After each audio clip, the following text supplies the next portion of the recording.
Coming up on Network Africa,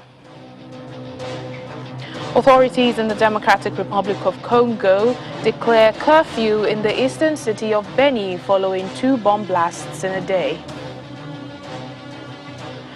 Foreign ministers from over 40 countries meet to discuss the threat of the Islamic State group in Africa. Plus,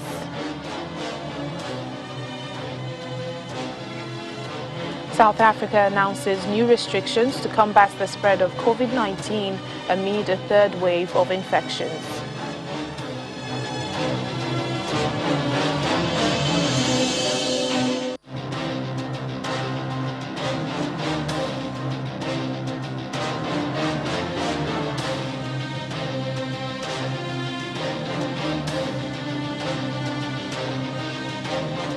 Hello and welcome to the program this week. I'm Layo Adegoke.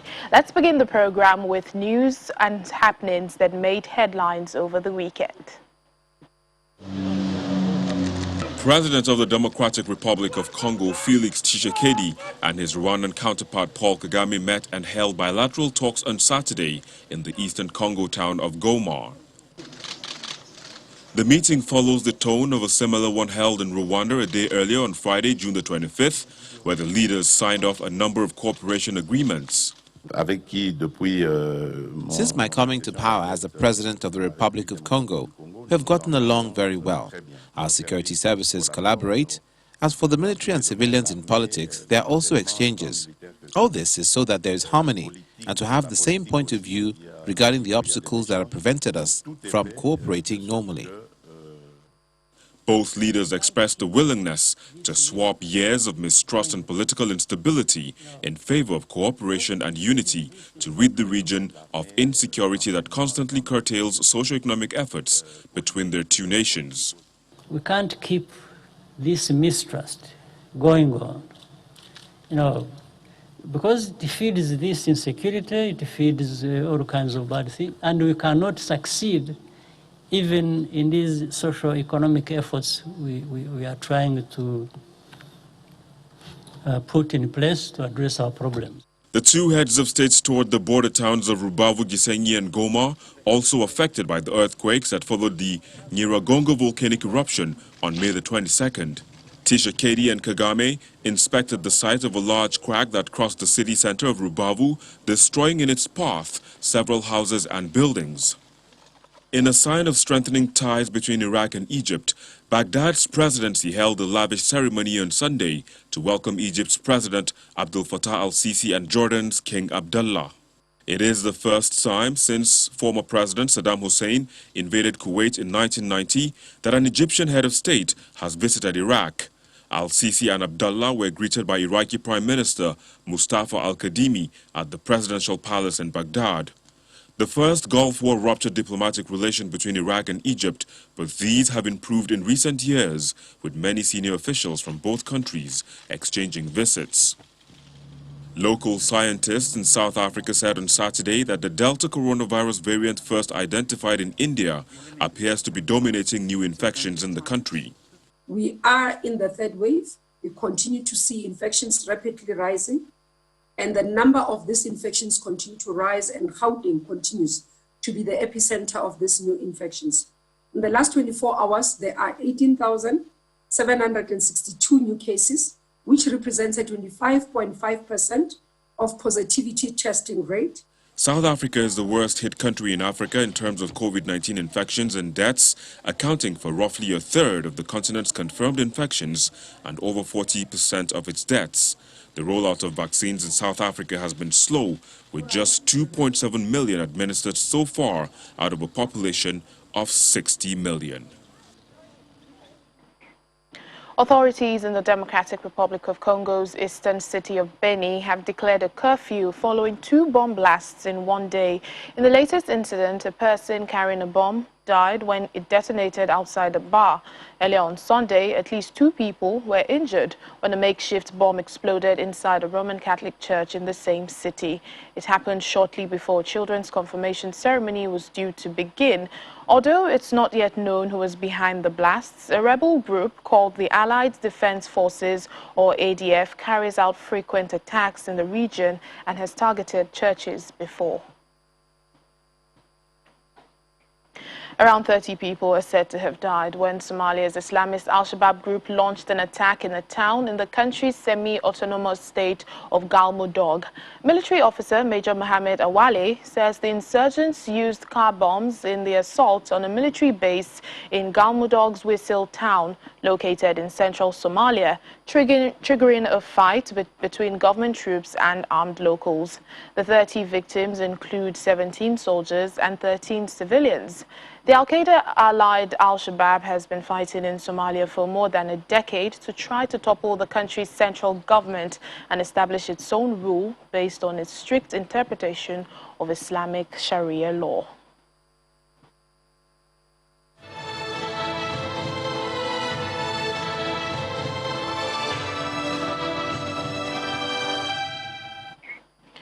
More on COVID-19 pandemic updates. South Africa's President Cyril Ramaphosa has announced tough new restrictions to limit the impact of a third wave of the coronavirus in his country. So for the next 2 weeks, alcohol sales are banned and all gatherings, including political and religious ones, are not allowed. The government has also extended an overnight curfew and ordered schools to close next week. Our South Africa Bureau Chief Betty Dibia brings us more. President Cyril Ramaphosa began by telling his critics that yes, mistakes had been made, but steps have been and are still being taken to correct them. 13 days after his last address to the nation, he told the people the picture is back to black. As I address you this evening, the situation has gotten worse. Along with many other countries on our continent, Africa, South Africa is seeing a massive resurgence of infections. The Africa Center for Disease Control and Prevention reports that a third wave of the disease is underway on the continent. To date, the African Union member states have reported over 5.2 million cases and over 138,000 deaths from COVID-19. One of such mistakes made may have been the removal of the AstraZeneca vaccine from the national rollout plan after scientists discovered it had only a 25% efficacy against what is now called the beta variant. Top vaccinologist Professor Shabir Mahdi was a lone voice asking the government to hold back from discarding. And with all of these vaccines, there's still a very strong reason to believe that even the AstraZeneca vaccine and every other vaccine, even if vaccines have not been evaluated in South Africa, that they will still provide significant protection against severe disease and death from COVID. The AstraZeneca vaccine has interestingly been found to have 92% efficacy against the Delta or Indian variant, which is now said to be fueling South Africa's third wave. Cabinet has decided that the country should move to adjusted alert level 4. Cabinet decided that to ensure that our response is appropriate and proportionate, in other words, equal to the current situation, additional restrictions are necessary. And we are therefore announcing this evening that we will place these additional restrictions in place for the next 14 days. And after 14 days, we will examine exactly where we are. The impact of the return to level 4 restrictions on various sectors of the economy is sparking a huge debate across the country as the government also juggles to attain a balance of the so-called lives and livelihood debate. South Africa's first wave lasted for 15 weeks, the second was nearly 9 weeks, and when the third wave will end is still up in the air, as the numbers on the picture change for the worse daily. Hopefully the next 2 weeks will bring better signs. From Johannesburg, South Africa, Betty Dibia, Channels Television News. Authorities in Mozambique have suspended operations in Ponta do Ouro border crossing over lack of health teams to validate COVID-19 tests. Travelers crossing from South Africa's KwaZulu-Natal to Maputo in Mozambique have been urged to use alternative crossings. Maputo provincial health authorities are on high alert to prevent the Delta variant identified in South Africa from spreading into the country. At least one person in the western province of Tete, bordering Malawi, Zambia and Zimbabwe, has been infected with the Delta variant. Mozambican President Filipe Nyusi has warned on Thursday that the third wave could be more violent and more severe than the first or second waves. Uganda's President Yoweri Museveni is giving a wake-up call to Africans to be self-sufficient while calling out what he describes as vaccine selfishness in the world. President Museveni said Africa needs the raw materials to produce its own COVID-19 vaccines rather than donations from the developed countries. According to Mr. Museveni, countries across the continent need to stop waiting for vaccine donations and manufacture them locally. The president also said Uganda is in the process of making its own COVID-19 vaccine and only needed help with some raw materials. The African Union has been calling for a COVID-19 vaccine patent waiver to allow the continent to make its own vaccines as the shortage continues in different countries.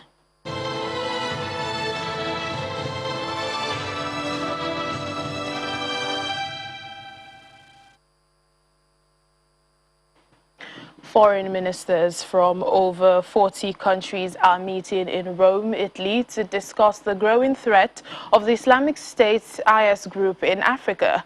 While IS has suffered territorial defeat in Syria and Iraq, the influence of the jihadist group is said to be growing across the African continent.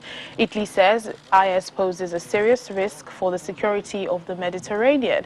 Meanwhile, Britain is expected to pledge more funding to tackle the IS affiliate in West Africa that's responsible for violence in Chad, Cameroon and Nigeria.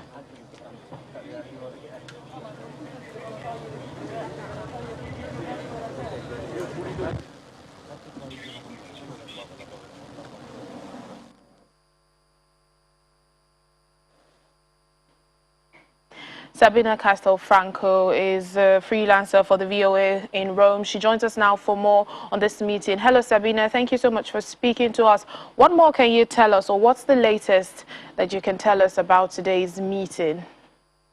Well, at the meeting today, what has been proposed by the Italian Foreign Minister Luigi Di Maio is to set up an international task force to counter the threat of the spread of Islamic State across Africa.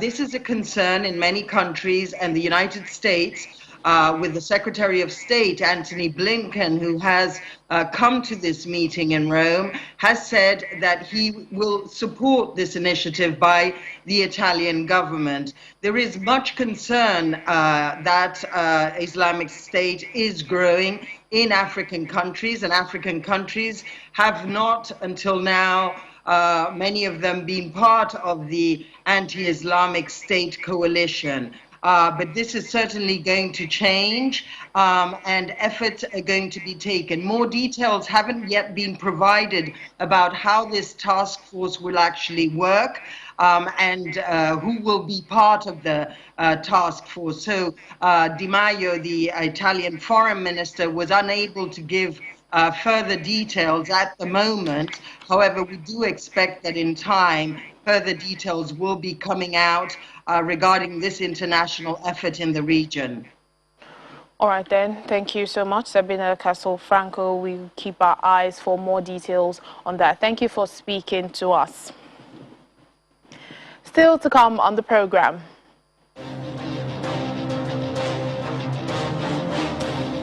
The United Nations Rights Chief calls for the dismantling of systemic racism.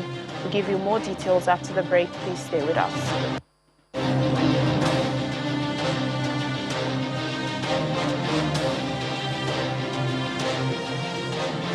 Welcome back to the program. Here in Nigeria, the UNFPA is rehabilitating and reintegrating women in Borno State stigmatized and abandoned as a result of a cisco-vaginal fistula.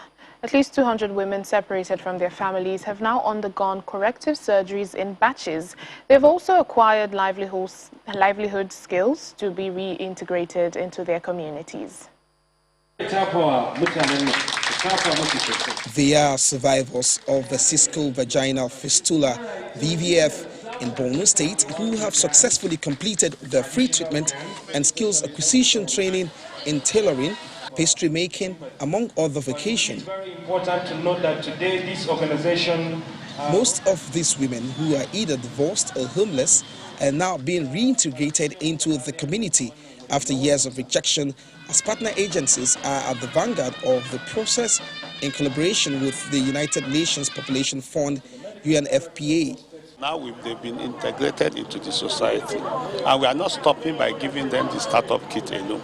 For the next 4 weeks, we'll be monitoring them, visiting their homes, visiting their shops to see how they are performing. And we have psychosocial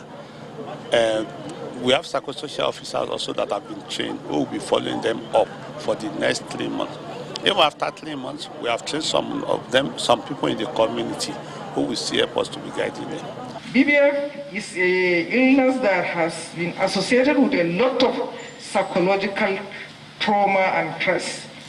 So for any individual to have that one and then get somebody that would care for him, you know, it's a very wonderful event. It's reported that most VVF cases go untreated due to stigmatization and conflicts leading to the prevalence of the disease. We are graduating a number of women who are very strong, who have gone through all sorts of ordeals, being victims of violence, being victims of or survivors of violence, being survivors of the crisis that we are having here, and also being having undergone some medical issues related to fistula. The UNFPA, we are grateful for the help they have rendered to us. We pray God blesses them. They have done everything for us. They paid for our surgeries, and by the grace of God, we're now healthy, and they still taught us skills to become self-reliant and stop begging and even help others. We're grateful for that. According to UNFPA, Nigeria has the highest VVF prevalence in the world, with an average of 20,000 new cases per year.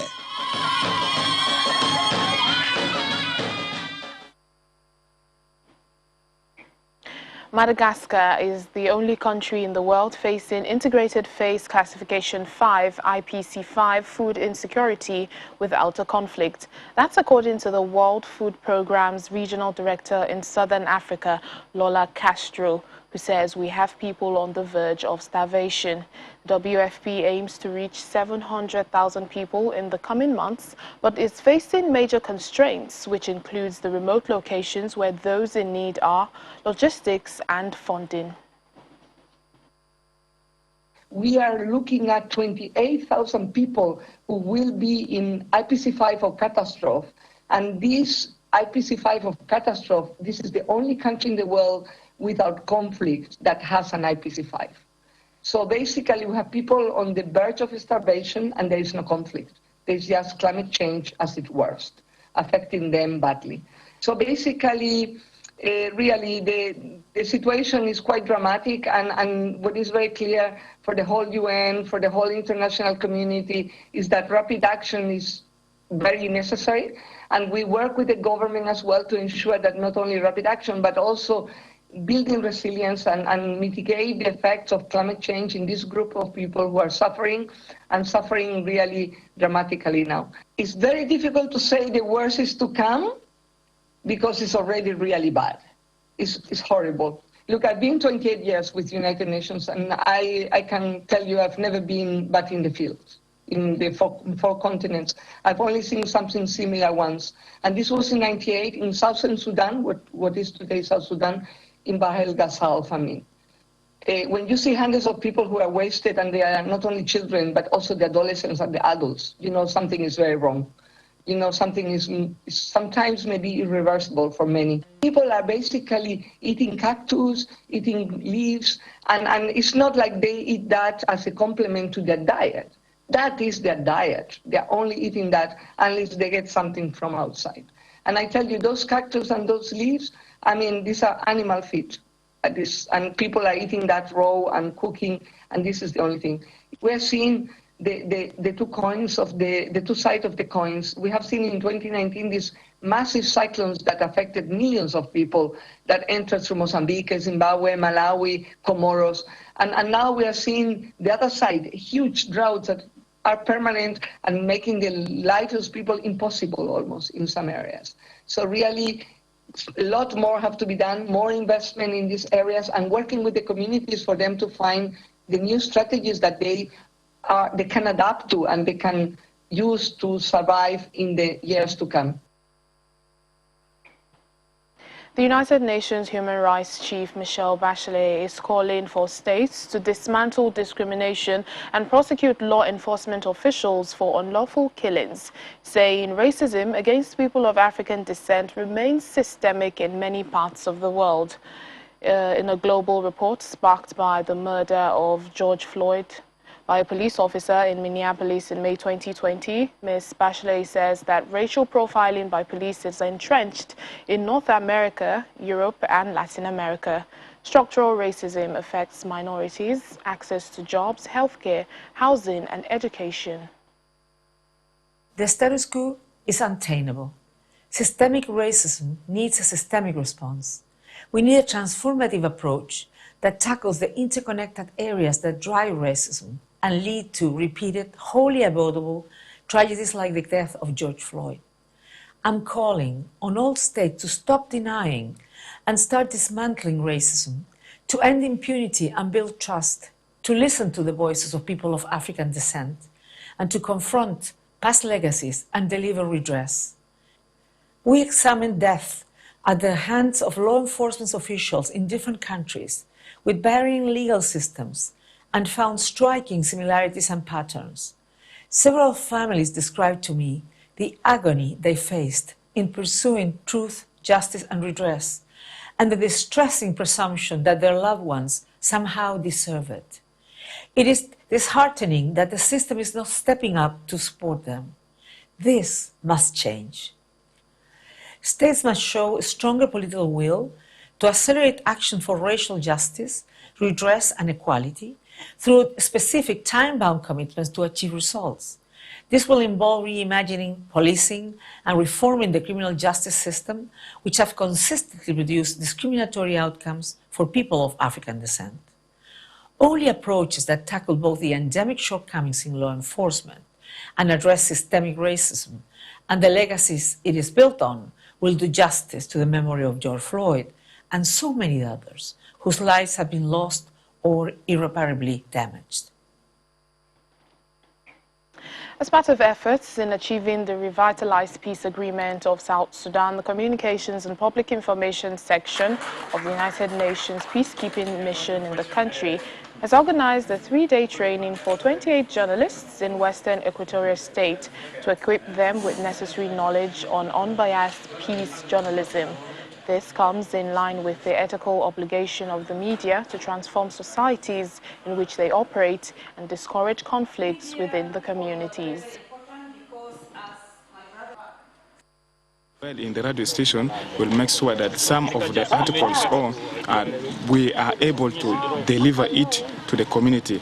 When we be in our studio, we should make sure that we quote some articles and explain outside there to the community so that they know what the revitalized peace agreement say about the article or about the particular topic, or if it is being a security, it being a development, it being a reform, whatever the article is, we will make sure that we disseminate it to our community through our radio station. Journalism is an extremely important part of any peace process because it is through the media that news of the peace is disseminated very widely.